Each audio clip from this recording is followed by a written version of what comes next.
আসসালামু আলাইকুম এভরিওয়ান, সবাই কেমন আছেন? আজকে আমরা যাব কদম রসুল দরগা শরীফ, যা অবস্থিত নারায়ণগঞ্জ বন্দর, নবীগঞ্জ।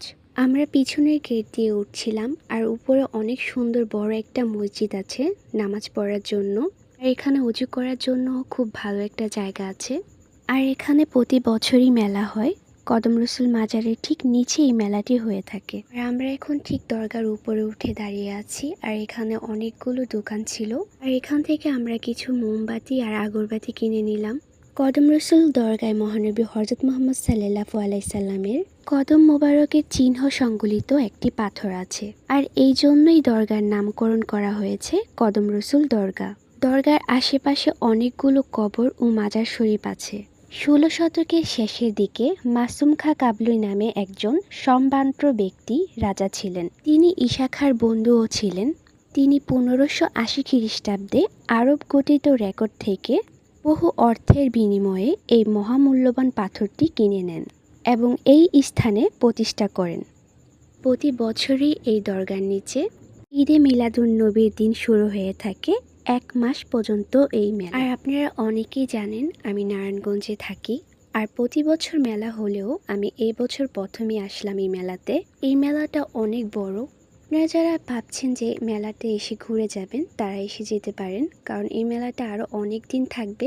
এই মেলাতে পিঠা থেকে দৌড়ে অনেক খাবারের আইটেম ছিল।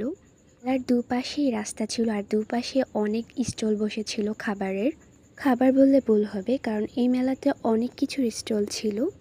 আমি এই কদম রসুল দরগায় অনেকবারই এসেছি, বাট আজকে এই প্রথম এই মেলাতে আসলাম। আর এই মেলাটা এত বড় ছিল যে মেলার চারপাশে ঘুরে শেষ করা যাবে না। মেলায় আসলে আমার সবচাইতে পছন্দের হচ্ছে এই চার মাথাগুলো। এগুলো আমার খুব পছন্দের একটি খাবার। আর এই দোকানটাতে জিলাপি, সন্দেশ, নিমকি, বালুশা, নিমচি, ফুলুরি আরও অনেক খাবার ছিল। আর সাধারণত যে কোনো মেলাতে গেলেই এই খাবারগুলোর স্টল বসে, অনেক দেখা যায় এই খাবারগুলো। আর এই মেলাতে অনেক সুন্দর সুন্দর ব্যাগের দোকানও ছিল। খুবই রিজনেবল প্রাইসে এই ব্যাগগুলো সেল করছিল তারা। আর মেলাতে আশেপাশে ফুচকা, চটপটি, আইসক্রিম, বার্গার, স্যান্ডউইচ, হালিম, জুসের অনেক দোকান ছিল। মেলাতে এত পরিমাণের মানুষ ছিল, যে কোনো মলে গেলেই দেখা যায় মেয়েদের থেকে ছেলেদেরকে বেশি পাওয়া যায়। আর এটা ছিল একটা বাচ্চাদের খেলনার দোকান, আর এই পাশে ছিল খাবারের অনেকগুলো ফুড কর্নার। আর এই মেলাতে এসে আমি পানের অনেকগুলো দোকান দেখেছি, আর পানের দোকানগুলোতে যাওয়ার পর আমার কাছে খুবই বেশি ভালো লেগেছিল। আর এই পানের দোকানগুলোতে এত কালারফুল জর্দা আর বাদাম দিয়ে সাজিয়ে রেখেছিল যে খুব বেশি লোভনীয় লাগছিল। তাদের কাছে পান খুব বেশি পছন্দ, তাদের কাছে